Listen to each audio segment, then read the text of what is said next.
Yang pertama, apakah diperkenankan atau apa hukumnya jika mengelap bagian tubuh setelah wudhu seperti bagian kepala selepas wudhu? Tidak apa-apa, tidak ada masalah.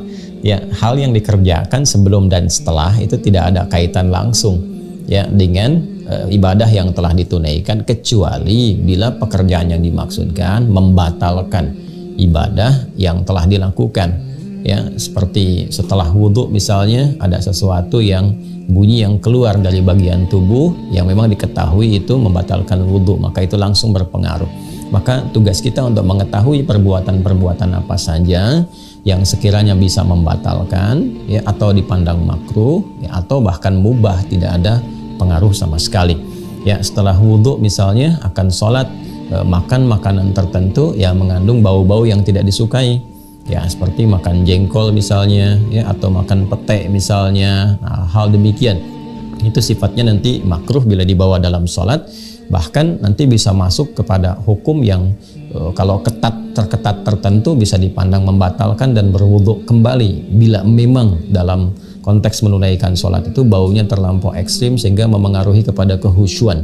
Karena itu dalam beberapa literasi fikih itu memakan daging unta misalnya itu selepas wudhu ya, ada ulama yang dalam skala lokal menghukumi bahwa itu bisa membatalkan. Dalam konteks membatalkan ini itu meriset kasus dimaksud pada saat itu ya, baunya mungkin cara masak dan sebagainya melahirkan bau yang bisa memengaruhi keadaan kehusyuan dalam sholat. Adapun kalau memasaknya baik dan sebagainya tidak melahirkan bau-bau dimaksud, membersihkan, menyikat gigi, tentu tidak memengaruhi wudhu secara langsung. Itu contoh misalnya dari yang tadi membatalkan kemudian makruh. Nah, sekarang hal-hal yang diperkenankan yang boleh tidak ada masalah, seperti mengelap misalnya kan ya, air yang telah menempel di bagian tubuh setelah kita berwudhu, apakah diperkenankan? Boleh-boleh saja ya. Ada sebagian yang berpikir dalam untuk membiarkan itu sehingga merasakan air-air wudhu itu meresap, kemudian juga menampakkan aura kebaikan dan sebagainya. Itu kan rasa-rasa tertentu yang tidak terkait dengan hukum-hukum tertentu. Tapi dari beberapa kondisi-kondisi sifatnya bisa kondisional. Artinya dalam kondisi misalnya Anda mau rapat tiba-tiba masih basah, itu kan masuk kepada satu ruangan menghadapi audiens dan sebagainya kan juga tidak sesuai dengan kondisinya. Anda boleh mengeringkan, mengelap, kan? Dan makna cahaya itu bisa dipahami secara metafor seperti yang saya sampaikan dalam konteks cahaya atau aura kebaikan saat kita berada di dunia.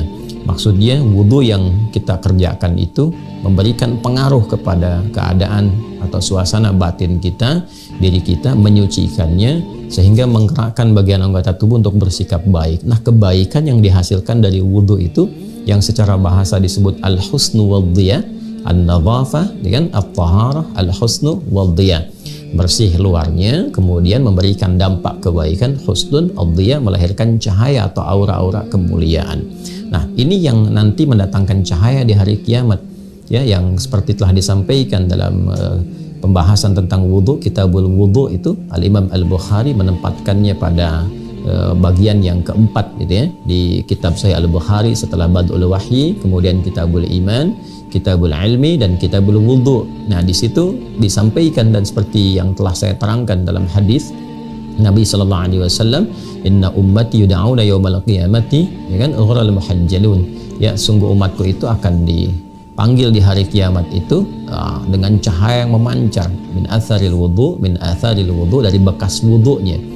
Nah, bekas wudhu yang dimaksudkan di sini ada ulama yang memahami secara metafor. Jadi orang berwudhu itu karena sukses wudhunya, dia baik, dia bertobat, dia berdoa di akhir wudhu, ya syahadu an la ilaha illallah, syahadu anna muhammadar rasulullah, Allahumma ja'alni minat tawwabin. Ya Allah, mohon jadikan aku termasuk orang taubat. Taubat itu kan mengakui kesalahan, menyesali, dan berjanji tidak mengulangi serta mengganti dengan perbuatan lebih baik. Jadi kalau dibasuh anggota tubuh itu keseluruhannya, maka di hadis Muslim dikatakan orang yang wudhunya benar, dengan jatuhnya air yang dia basuhkan ya ke tempat wudhunya itu, jatuh kemudian airnya, bersamaan itu pula jatuh kotoran dan dosa-dosanya. Ya, jadi yang dimaksudkan ada perubahan. Wudhu itu bukan perkara biasa, seperti yang tuntas saya jelaskan dengan panjang lebar di sesi ta'lim. Jadi wudhu yang benar itu merubah perilaku kita dan memberikan pengaruh kepada bagian tubuh yang akan digunakan untuk berinteraksi dalam kehidupan. Itu yang melahirkan cahaya. Ya, kondisinya kalau memang basah dan kita akan menunaikan pekerjaan tertentu yang menuntut keadaan tubuh kita untuk kering, menyesuaikan keadaan, maka tidak mengapa kalau harus dilap ya.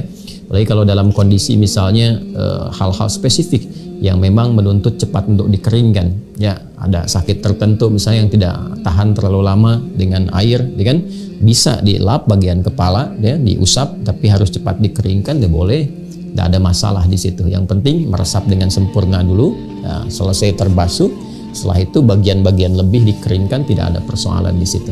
Kalaupun misalnya Anda melihat ingin membiarkan karena kesegaran atau yang lainnya, maka juga tidak ada masalah sepanjang itu mengandung maslahat dari situasi dan kondisi yang sedang Anda hadapi.